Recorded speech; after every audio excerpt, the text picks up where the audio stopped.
বন্ধুর মতো বাজায়, দেখি আমার মতো কপালে জুটে কিনা। বাজাও ইজারাত বাজাও, যদি বাঁশির উসিলায় তোমার কপালেও কিছু জোটে। কি যে বলো বন্ধু, তোমার কিন্তু আমার কপাল অনেক ভালো। তোমার তো দুইটি, আমার জন্য তিনটি।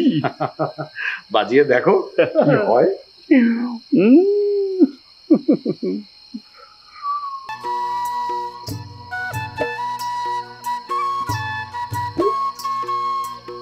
বাসে না কেন?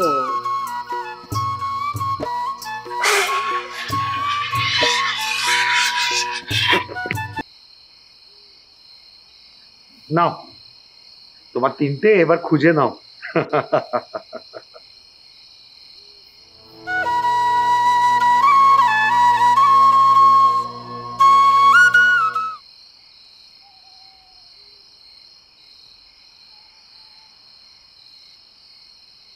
দীঘলা পানশিরে যেমন নয়া জলে ভাসে, দীঘলা পানশিরে যেমন নয়া জলে ভাসে, সেই মতো কন্যার জৈবন লিলুয়া বাতাসে ভাসে, লিলুয়া বাতাসে ভাসে, লিলুয়া বাতাসে।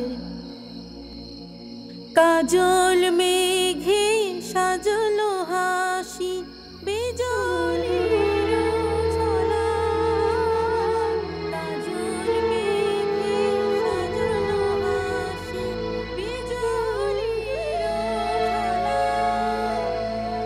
আন্ধার ঘরে থাকলে কন্যা, আন্ধার হয় উজালা, মোদের আন্ধার হয় উজালা, মোদের আন্ধার হয় উজালা।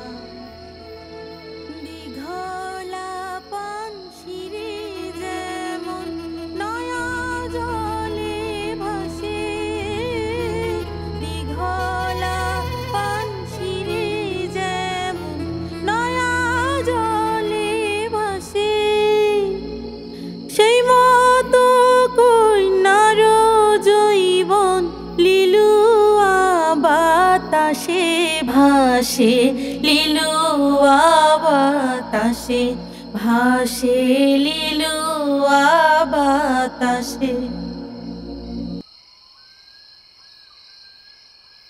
এই গান আপনি কার কাছ থেকে শিখেছেন? কেন?